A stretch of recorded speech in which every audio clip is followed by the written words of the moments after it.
What is behind President-elect Donald Trump's seeming obsession with the Panama Canal? What this is really all about. And he spoke to the man who ran the canal for nearly a decade and says Trump is spreading lies.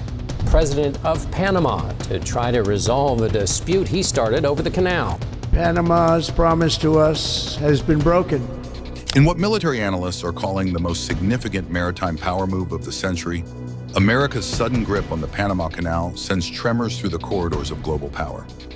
As military vessels take up positions in these historic waters, something unprecedented unfolds, a transformation that goes far beyond routine operations. Beneath the surface lies a story of strategic calculation and technological dominance that's about to redefine how superpowers exert control in our interconnected world.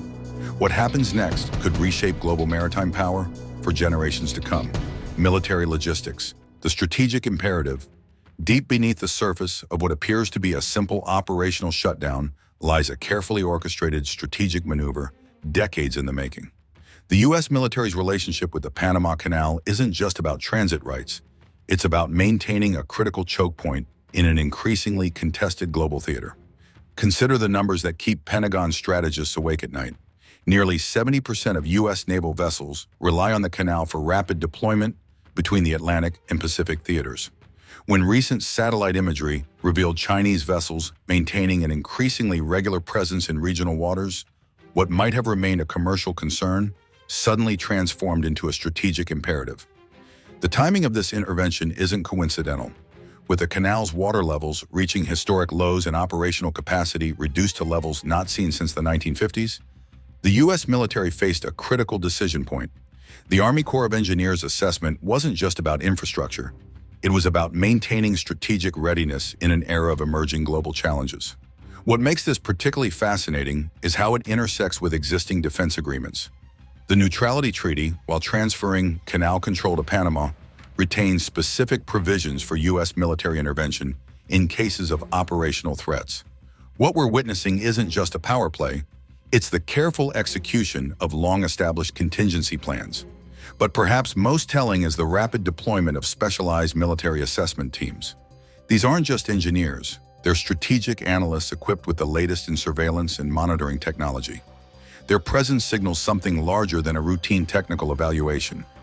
It's a clear message about American commitment to regional security architecture. As military logistics experts calculate the implications of reduced canal capacity, a deeper question emerges. Is this intervention about protecting a vital waterway? Or is it about establishing a new paradigm of strategic control in an increasingly multipolar world? The quiet deployment of specialized military assets tells a story that extends far beyond routine canal maintenance. As U.S. military logistics vessels take up strategic positions in both the Atlantic and Pacific approaches, we're witnessing the unfolding of a carefully choreographed operation years in the making. These movements, while subtle, send an unmistakable message about American strategic interests in an increasingly contested maritime environment. Consider the unprecedented scale of military resources being committed. The Pentagon has mobilized not just the Army Corps of Engineers, but also specialized naval units equipped with advanced surveillance capabilities. This isn't merely about assessing infrastructure, it's about establishing what military strategists call persistent presence in a region where emerging powers are increasingly testing traditional spheres of influence. The strategic calculus becomes even clearer when we examine the timing. With China's Belt and Road Initiative making significant inroads throughout Latin America, and Russian naval vessels conducting what they term routine exercises in the Caribbean, the U.S. military's enhanced presence serves multiple strategic objectives. Each supposedly technical assessment team carries with it the weight of American military doctrine, a doctrine that's being rapidly adapted to meet new challenges in this crucial maritime corridor. What's particularly revealing is the integration of next-generation military technology into this operation. Advanced surveillance drones equipped with capabilities far beyond commercial specifications now monitor every aspect of canal operations. The military's cybersecurity units have established what they call defensive information corridors, a euphemism for the most sophisticated digital protection systems ever deployed to protect maritime infrastructure. But perhaps most significant is how this intervention aligns with broader military modernization efforts. The canal isn't just a waterway, It's becoming a testing ground for new concepts in what the Pentagon calls infrastructure defense operations. Every sensor deployed, every assessment conducted, feeds into a larger strategic database that's reshaping how military planners think about protecting critical maritime choke points. As the military dimension of this intervention becomes clearer, attention turns to the diplomatic aftershocks, where power politics meets international law in a high-stakes game of global influence. The resource battleground beyond water rights. In the corridors of power from Beijing to Brussels, the ripples of America's strategic intervention in Panama are transforming into diplomatic tsunamis. What began as a technical assistance mission has evolved into what seasoned diplomats are calling a watershed moment in hemispheric relations. The stakes? Nothing less than the balance of power in an increasingly multipolar world. Picture the scene in Panama City's diplomatic quarter, where ambassadors from world powers huddle in emergency sessions. The Chinese embassy, recently expanded to accommodate growing bilateral ties, buzzes with activity as Beijing grapples with what this means for their decade-long investment strategy. Their Belt and Road Initiative, which saw billions flow into Panamanian infrastructure, suddenly faces an unexpected challenge from a resurgent American presence. The diplomatic cables flying between capitals tell a story of calculated responses and strategic recalibration. Russia's recent naval deployments in the Caribbean, once dismissed as routine exercises, European NATO allies caught between maintaining transatlantic solidarity and protecting their own maritime interests, find themselves navigating increasingly complex diplomatic waters. What makes this moment particularly fascinating is how it's reshaping regional alliances. Countries that once carefully balanced relations between Washington and Beijing are being forced to take more definitive positions. Mexico's recent strategic maritime agreement with the U.S., signed just weeks before this intervention, now looks less like coincidence and more like strategic foresight. Behind closed doors, Panama's government faces its own diplomatic tightrope walk. While publicly maintaining sovereignty over the canal, they're engaging in what insiders call intensive strategic dialogues with Washington. The stakes couldn't be higher, balancing national independence with the realities of global power politics in an era where water resources have become as strategic as oil. Moreover, the emergence of new regional security frameworks adds another layer of complexity. Brazil's recent maritime defense initiative, Colombia's strategic port modernization program, all these pieces suddenly fit into a larger puzzle of hemispheric realignment. As the diplomatic aftershocks continue to reshape international relations, an even more fundamental battle emerges, one where control of vital resources becomes the ultimate currency of power in this new great game. The diplomatic theater surrounding the Panama Canal has transformed into something far more profound than mere geopolitical posturing. In Washington's power corridors, strategic planners are executing what one senior official calls the most significant realignment of maritime power since World War II. But this isn't just about military might. It's about reshaping the fundamental architecture of global trade and power projection. As intelligence reports flow in, they paint a picture of unprecedented strategic maneuvering. Chinese commercial vessels, once regular fixtures in Panamanian ports, have begun subtle but significant shifts in their patterns. Meanwhile, Russian naval intelligence ships maintain what Moscow calls routine observation positions, just outside territorial waters. A dance of power that echoes Cold War dynamics, but with distinctly modern implications. The human dimension of this diplomatic crisis reveals itself in unexpected ways.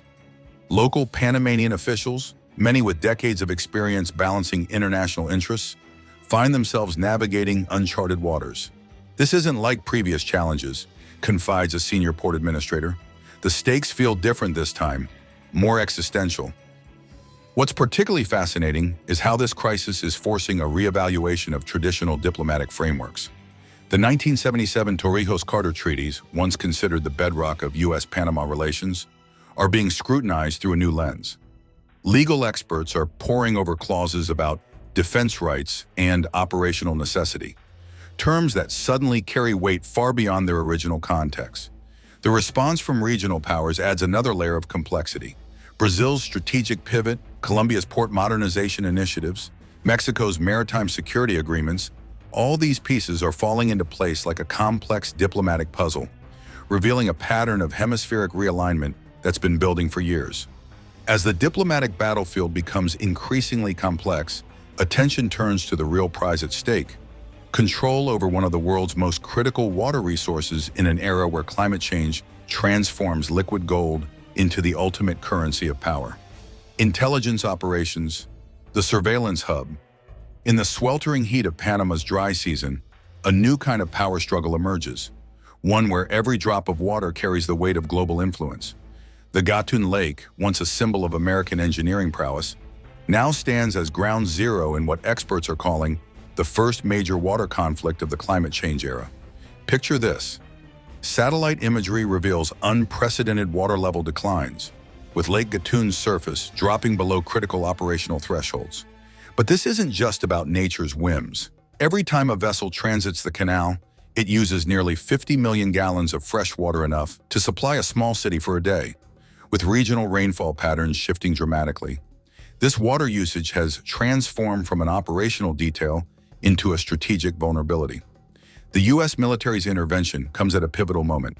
Recent classified climate assessments, portions of which have become public, paint a sobering picture. The canal's watershed isn't just experiencing a temporary drought, it's undergoing what scientists call permanent hydrological restructuring. For strategic planners in Washington, this isn't just an environmental crisis. It's a national security imperative. What makes this situation particularly compelling is how it intersects with larger geopolitical ambitions. Chinese-backed infrastructure projects in Panama's water management sector suddenly take on new significance. Each reservoir, each treatment plant, each monitoring station becomes a potential leverage point in an increasingly complex game of resource control. The military's deployment of advanced hydrological monitoring systems tells its own story. These aren't just environmental sensors. They're strategic assets in what Pentagon documents describe as resource security operations. Every drop of water becomes data, feeding into predictive models that shape military and diplomatic strategy alike. As the battle for water control intensifies, a stark reality emerges.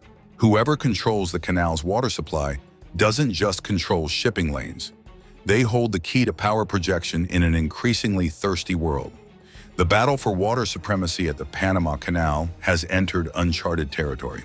Behind the headlines about military intervention lies a story more complex, one where advanced technology meets ancient necessity in a struggle that could reshape global power dynamics. Inside the canal's advanced control centers, military hydrologists pore over data that reads more like strategic intelligence than environmental monitoring. Recent classified assessments paint an even more troubling picture than initially reported. The canal's watershed crisis isn't isolated. It's part of what military strategists call a cascading resource vulnerability pattern. Each passing ship now represents a complex equation, balancing national security interests against dwindling water reserves in what has become the world's most strategic freshwater system. The military's response reveals the true stakes at play. Advanced water management systems, far beyond civilian specifications, are being integrated into what the Pentagon terms critical resource defense infrastructure. These aren't just pumps and monitors. They're sophisticated tools in a new kind of warfare where water itself becomes a strategic asset. What makes this moment particularly striking is how traditional military doctrine is being rewritten in real time. The U.S. Army Corps of Engineers isn't just assessing infrastructure, they're pioneering new approaches to what they call hydrological security operations. Every reservoir, every lock, every water control point is being evaluated not just for its engineering significance, but for its potential as a strategic choke point. The human dimension adds layers of complexity. Local water management experts, many with decades of experience, find themselves working alongside military specialists in what one observer calls a marriage of necessity between civil and defense interests. The knowledge exchange isn't just technical, it's reshaping how both sides think about resource security in an age of climate uncertainty. Meanwhile, competing interests circle like hawks. Chinese water management experts, officially in Panama for developmental consultation, maintain a careful watch on these new deployments. Their presence underscores a crucial truth. In the modern era, water expertise is becoming as valuable as military hardware. As the struggle for water control intensifies, attention shifts to an equally crucial battlefield: the economic warfare that could determine the future of global maritime commerce, military-industrial complex, the defense industry stakes. In the shadowy world where military strategy meets global commerce, a new kind of economic battlefield emerges. The U.S. intervention at the Panama Canal isn't just about physical control, it's about reshaping the very architecture of global trade. Inside the world's major trading hubs, from Singapore to Rotterdam, analysts are witnessing what one veteran trader calls the most significant disruption to maritime commerce since the Suez Crisis. Consider the immediate ripple effects: shipping companies scrambling to reroute vessels, commodity prices surging on uncertainty, and insurance underwriters hastily rewriting risk assessments. But beneath these surface-level disruptions lies a more calculated strategy. Military planners aren't just protecting a waterway, they're exercising what Pentagon documents describe as strategic economic leverage in an era of growing great power competition. The numbers tell a compelling story. Every day, vessels carrying over $2 billion in cargo typically transit the canal. With new military-imposed restrictions, these flows are being strategically managed in what one defense analyst terms controlled disruption. It's economic warfare by other means, subtle enough to maintain plausible deniability, yet powerful enough to send shockwaves through targeted economies. What makes this moment particularly fascinating is how it intersects with broader military doctrine. The U.S. Navy's increased presence isn't just about showing force, it's about what strategists call economic zone control. Each military vessel positioning itself near the canal's approaches serves dual purposes, protecting vital infrastructure while simultaneously influencing global trade patterns. The response from global markets reveals the strategy's effectiveness. Chinese shipping companies, heavily invested in trans-Pacific routes, face disproportionate impacts. Meanwhile, U.S.-aligned shipping networks benefit from what insiders call strategic priority routing, a system where military necessity becomes indistinguishable from economic advantage. The technological dimension adds another layer of complexity. Military-grade surveillance systems, ostensibly deployed for security, provide unprecedented insight into global shipping movements. This data, fed into sophisticated economic modeling systems, allows for what one strategic planner describes as precision economic pressure points. As this new form of economic warfare reshapes global trade patterns, a deeper question emerges. Are we witnessing not just a military intervention, but the birth of a new paradigm where economic power and military might become inseparable tools of national strategy? The transformation of global trade patterns under U.S. military oversight reveals a strategy more nuanced than mere control. In the gleaming trading floors of London, Singapore, and New York, analysts who have spent decades modeling trade flows find themselves grappling with what one senior economist calls the deliberate restructuring of global commerce through strategic intervention. Inside the high-tech command centers where military and economic strategies converge, a new kind of warfare unfolds.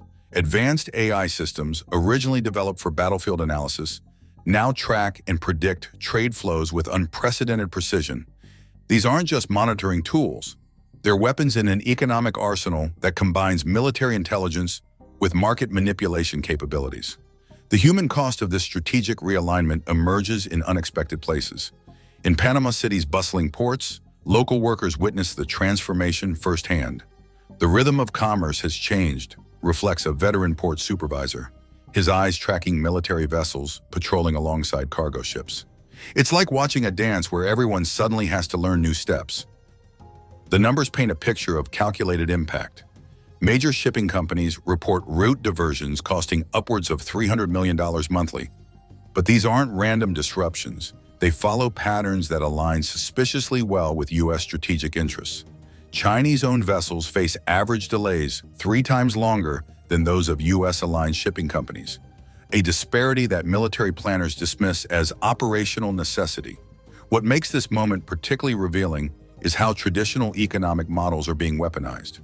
The U.S. military's control over canal operations isn't just about physical security, it's about creating what defense strategists call economically engineered outcomes. Every delay, every rerouting decision serves multiple strategic purposes in a complex game of economic chess.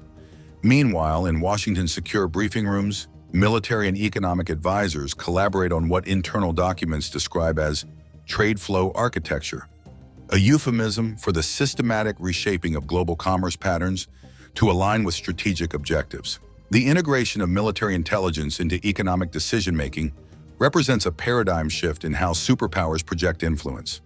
As this new form of hybrid warfare reshapes the global economic landscape, attention turns to the broader implications for international power dynamics, where military strength, economic control, and technological supremacy converge in ways that will define the next era of global competition. Global security implications. The new defense paradigm. In the shadowy realm where military might meets technological supremacy, a new kind of global power game unfolds at the Panama Canal. This isn't just another chapter in superpower rivalry, it's the emergence of what defense strategists call full-spectrum dominance in action. Inside fortified command centers, where military personnel monitor banks of advanced displays, the future of global power projection is being rewritten in real time. The technological footprint of America's intervention tells a story far beyond traditional military presence. Advanced sensor networks, quantum computing systems, and AI-driven prediction models transform the Canal Zone into what one senior defense analyst describes as the world's most sophisticated maritime control laboratory. But this isn't just about monitoring ships. It's about reshaping the fundamental nature of global maritime power. What makes this moment particularly pivotal is the intersection of multiple strategic domains. Military vessels equipped with next-generation surveillance systems don't just patrol the waters. They create what Pentagon documents call persistent digital sovereignty zones.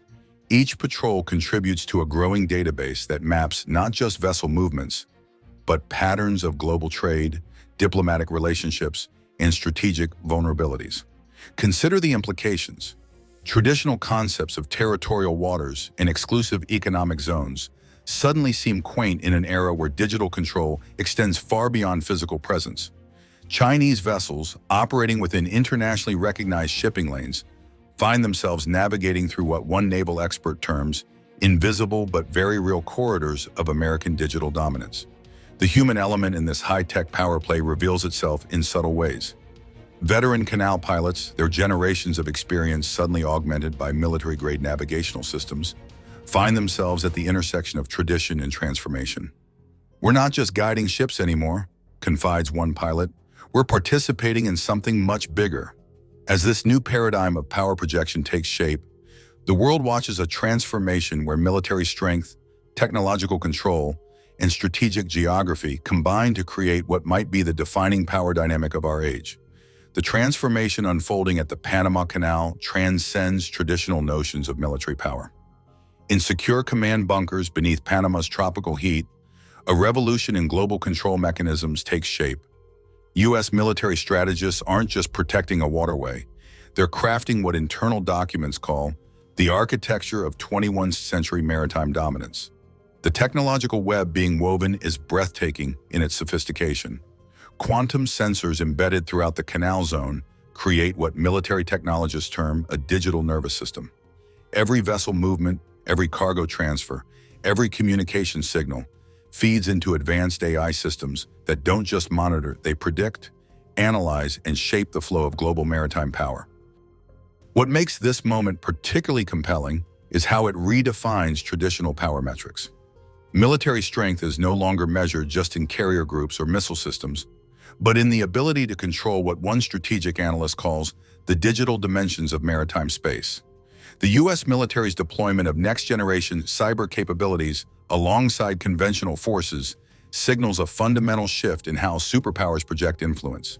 The geopolitical implications are staggering. Regional powers find themselves navigating a new reality where physical sovereignty meets digital control. Venezuela's recent maritime defense initiatives, Brazil's port modernization programs, all must now factor in this new American capability to exert what Pentagon planners call persistent digital influence over critical waterways. Consider the human dimension.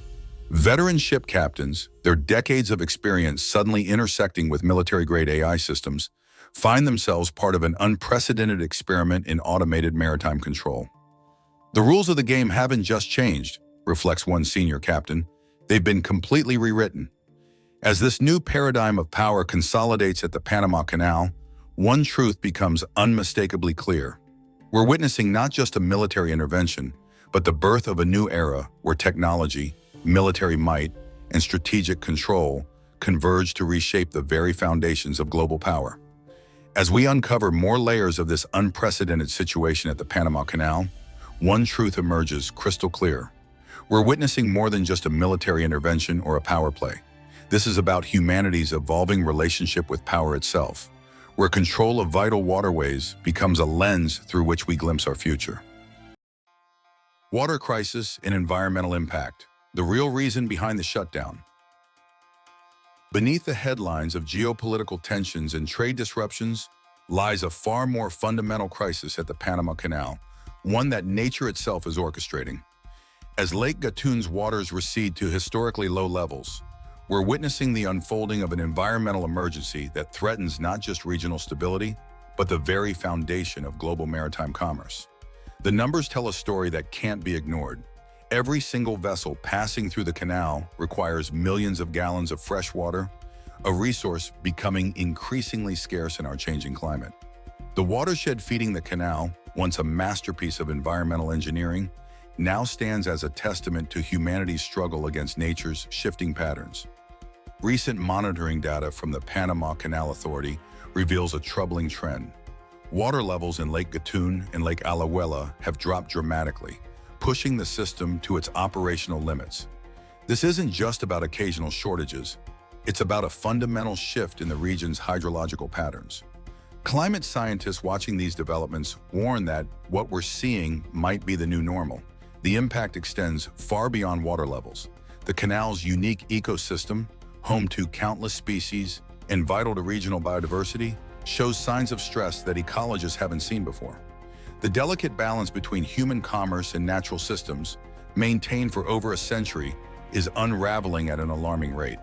But perhaps most concerning is what this means for the canal's future. Engineers and environmental experts agree we're not just facing a temporary crisis, we're witnessing the early stages of what could become a permanent transformation of one of the world's most crucial waterways. As the water levels continue their relentless decline, a stark reality emerges. The Panama Canal's greatest threat isn't political or economic, but environmental. The impact of this water crisis extends far beyond simple statistics. What started as concerning measurements from Lake Gatún and Lake Alajuela has evolved into a full-scale environmental emergency. Every ship that passes through the canal's intricate lock system doesn't just carry cargo, it draws millions of gallons of precious fresh water from an increasingly stressed ecosystem. It's a sobering reminder of how our global commerce relies on nature's delicate balance. Recent hydrological data from the Panama Canal Authority paints a picture that environmentalists have long feared. The watershed, once a marvel of natural and human engineering, working in harmony, shows signs of systemic stress that can't be ignored. Climate scientists tracking these patterns point to a troubling convergence of factors: shifting rainfall patterns, increased evaporation rates due to rising temperatures, and the growing demands of maritime commerce. What makes this situation particularly alarming is its ripple effect through the regional ecosystem. The canal isn't just a waterway, it's the backbone of a complex environmental network that supports countless species and maintains crucial biodiversity corridors. Biologists monitoring these changes report unprecedented shifts in wildlife patterns and vegetation stress that suggest deeper environmental transformations are underway. The technical challenges are mounting.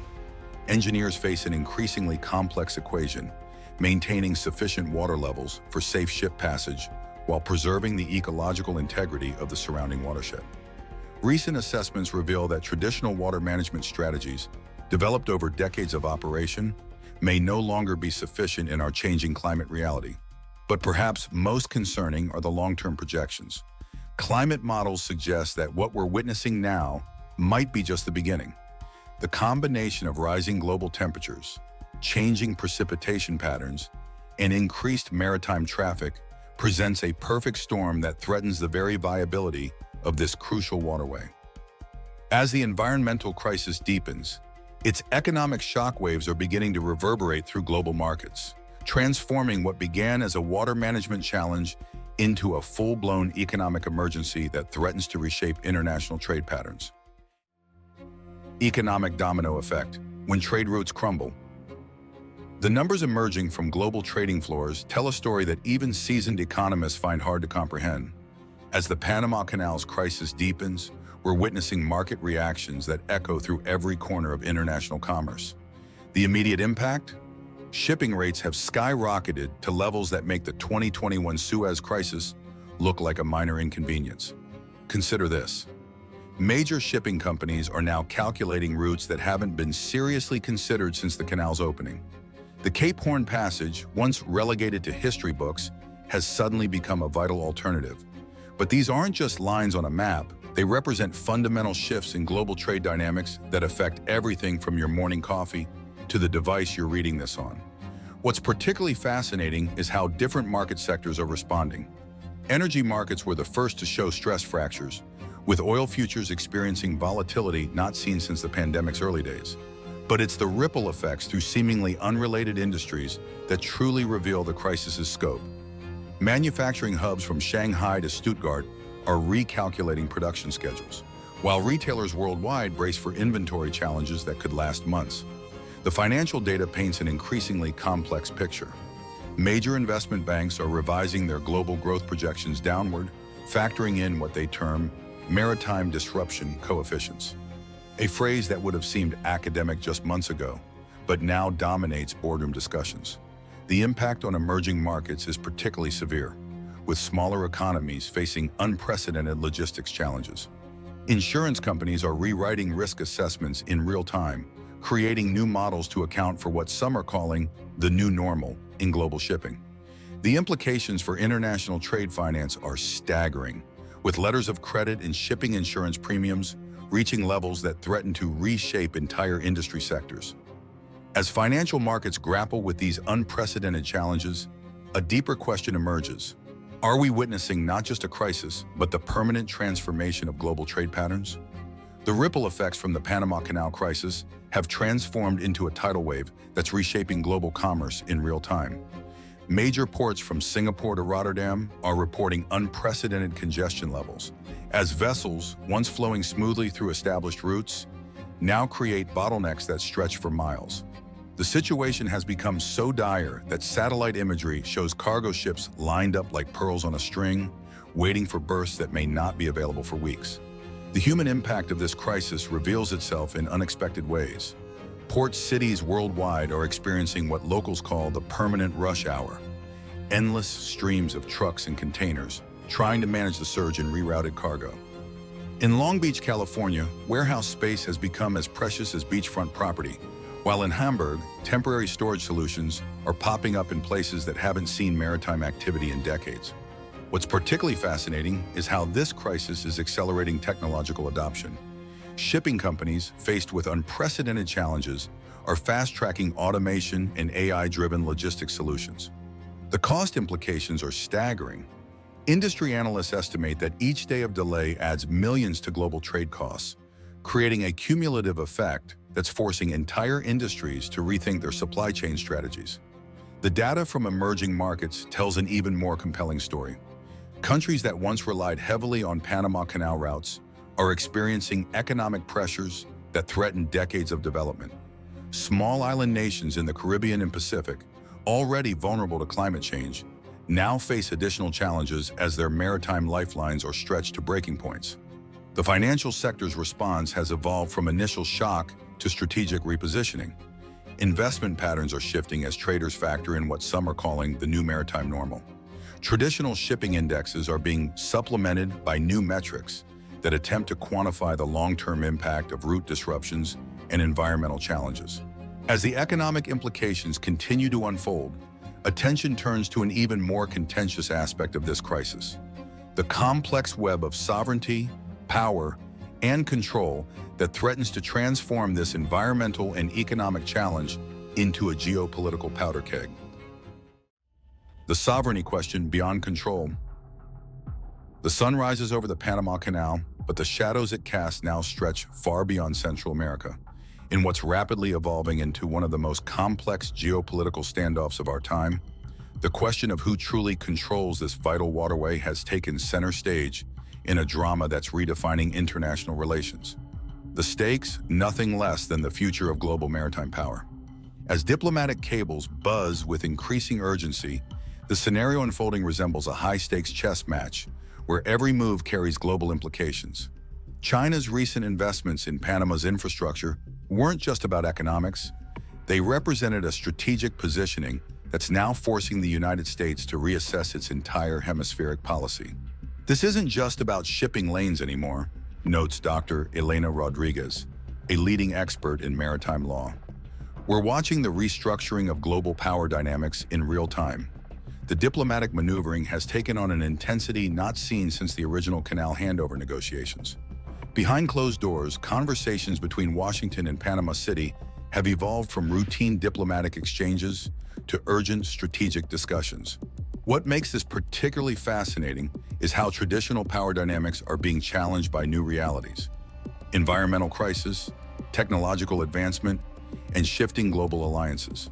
Intelligence analysts are tracking an unprecedented surge in regional activity.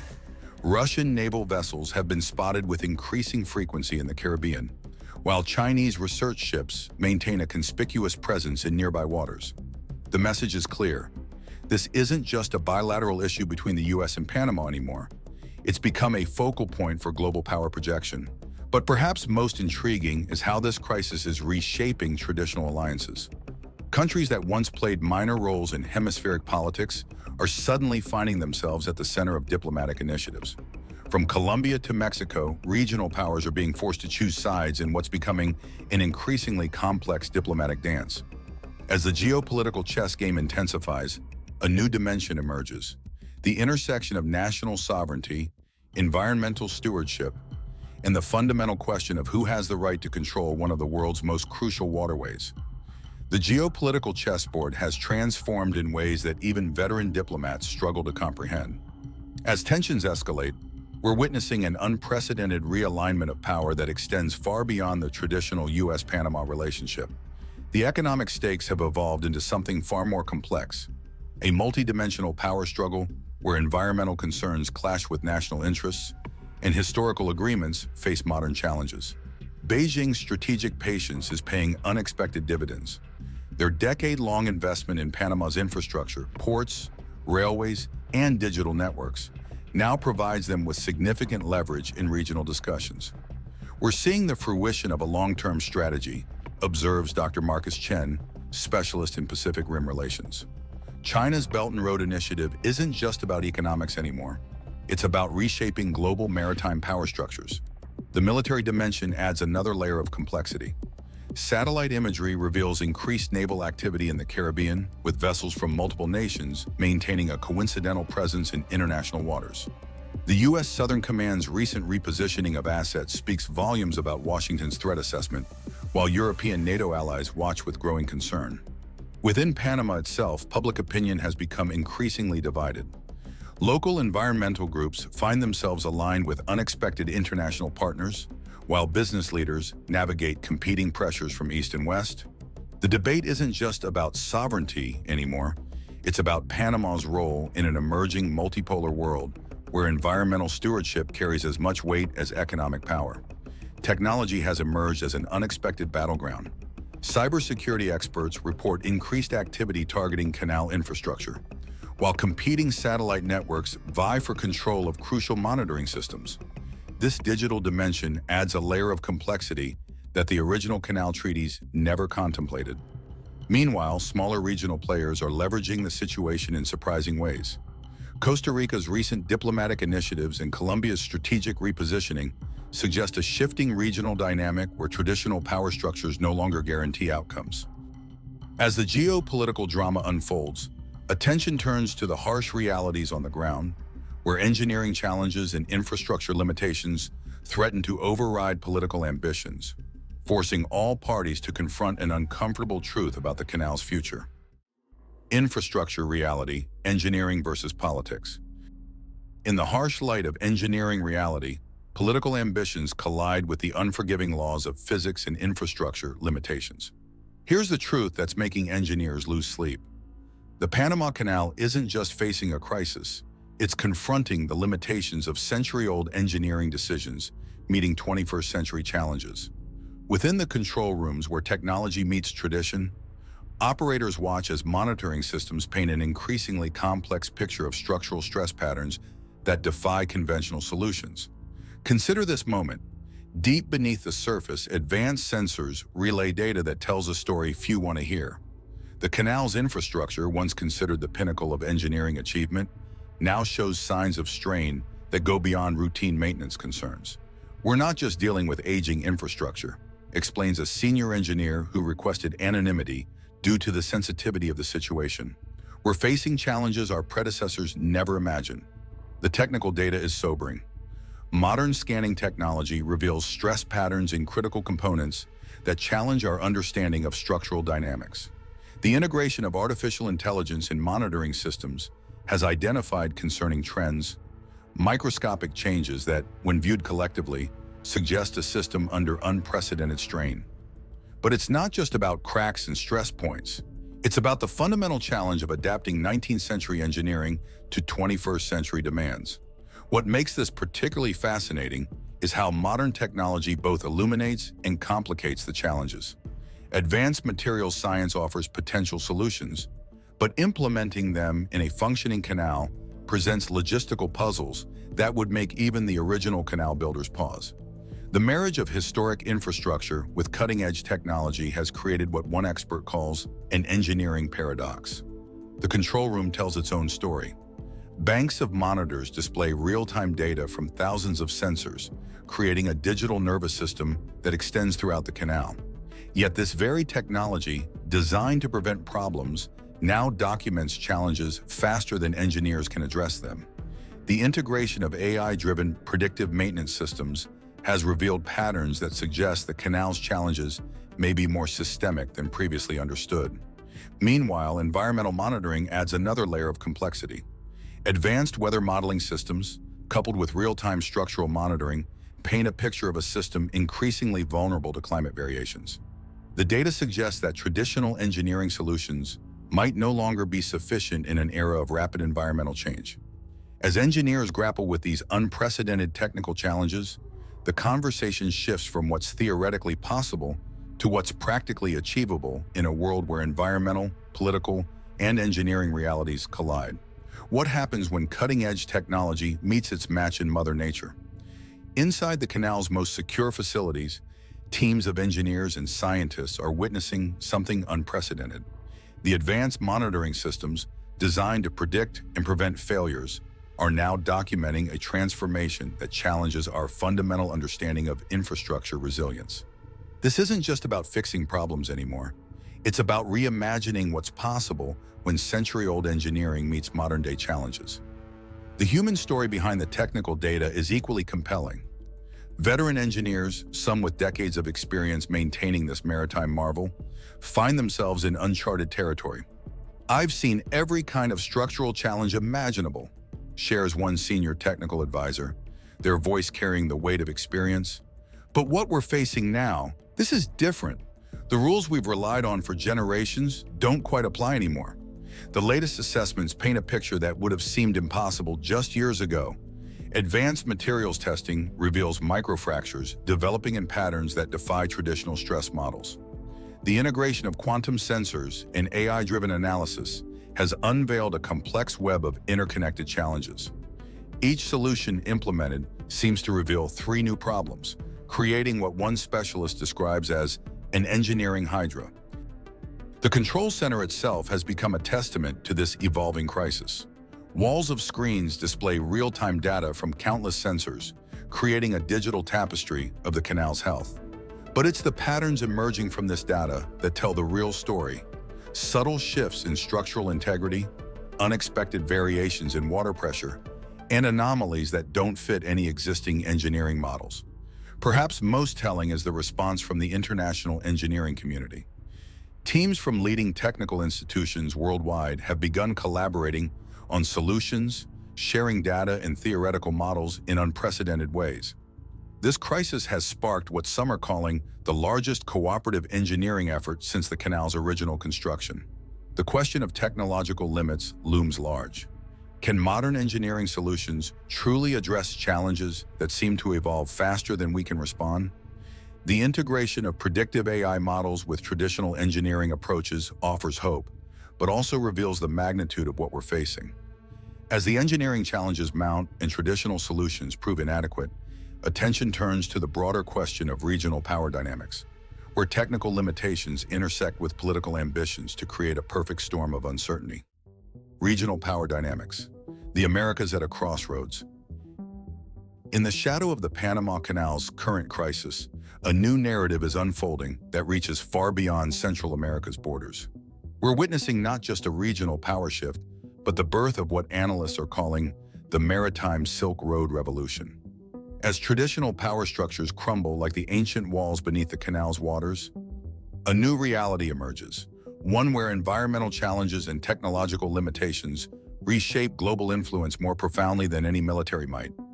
Picture the scene in regional capitals across Latin America, diplomatic corps working overtime, economic advisors recalculating decades of trade projections, and security analysts mapping out scenarios that would have seemed implausible just months ago. The ripple effects of this crisis have transformed routine diplomatic meetings into strategic summits where the future of hemispheric power hangs in the balance. What makes this moment particularly fascinating is the intersection of traditional power politics with emerging environmental realities. We're seeing a fundamental shift in how regional influence is measured, notes a prominent Latin American economist speaking on condition of anonymity. Countries with sustainable water resources and environmental resilience are suddenly finding themselves with unexpected leverage in international negotiations. The data tells a compelling story. Maritime traffic patterns show dramatic shifts as vessels seek alternative routes, creating new centers of regional influence. Ports that once played supporting roles are suddenly finding themselves thrust into the spotlight. From Mexico's Pacific coast to Chile's maritime corridors, new power centers are emerging, reshaping alliances that have stood for generations. The technological dimension adds another layer of complexity. Digital infrastructure, once considered secondary to physical ports and canals, has become a crucial battlefield. Countries with advanced cyber capabilities and robust digital networks are leveraging their advantages in ways that challenge traditional maritime power structures. Meanwhile, smaller nations are playing increasingly pivotal roles. Caribbean states, long overlooked in hemispheric power calculations, now find themselves at the crossroads of emerging trade routes. Their strategic decisions about port access, environmental regulations, and digital infrastructure carry weight that would have been unimaginable just years ago. As regional powers jockey for position in this new reality, an even more fundamental question emerges. Are we witnessing not just a crisis, but the birth of a new global order where environmental stewardship and technological prowess matter more than traditional measures of state power? In the quiet boardrooms of maritime powers and the bustling ports of emerging nations, a new reality is taking shape, one that challenges everything we thought we knew about global influence. The Panama Canal crisis hasn't just disrupted shipping lanes, it's catalyzed a fundamental restructuring of international power dynamics that could define the coming decades of global trade and diplomacy. Picture the scene in Singapore's Maritime Control Center, where analysts track vessel movements that tell a story of dramatic change. Traditional shipping routes, once as predictable as the tides, now resemble a complex dance as captains and shipping companies adapt to this new reality. What we're seeing isn't just adaptation, reflects Captain Wei Chen, reviewing real-time tracking data. It's the birth of entirely new maritime patterns that could reshape global commerce. The environmental dimension adds layers of complexity we're only beginning to understand. Nations that once measured power in military might and GDP now find themselves grappling with a new currency, environmental resilience. Countries with sustainable water resources and robust climate adaptation strategies are emerging as unexpected power brokers in international negotiations. In Latin America, this shift manifests in surprising ways. Countries like Chile and Colombia, traditionally secondary players in regional maritime politics, are leveraging their geographic positions and environmental resources to reshape regional power dynamics. Their ports, once afterthoughts in global shipping, are becoming crucial nodes in emerging trade networks. The technological revolution adds another fascinating dimension. As traditional infrastructure shows its limitations, countries with advanced digital capabilities are finding new ways to exert influence. From AI-driven port management systems to blockchain-based shipping registries, the battlefield of global influence is increasingly virtual. What makes this moment particularly compelling is how it's forcing a reevaluation of traditional alliances. Nations are forming unexpected partnerships based not on historical ties or ideology, but on shared environmental challenges and technological capabilities. As we stand at this crossroads of global power and environmental reality, one truth becomes crystal clear. The future belongs not to those who cling to traditional power metrics, but to those who can adapt to a world where nature's limits reshape humanity's ambitions. As we uncover more layers of this unfolding crisis at the Panama Canal, one thing becomes crystal clear. We're witnessing more than just a geopolitical power play or an engineering challenge. This is about humanity's delicate dance with power, nature, and technology. What happens next isn't just about who controls this crucial waterway. It's about how we adapt to a world where environmental realities reshape global ambitions. Share your thoughts below on how this crisis might reshape our interconnected world. And don't forget to subscribe for more in-depth analysis of global events that shape our future.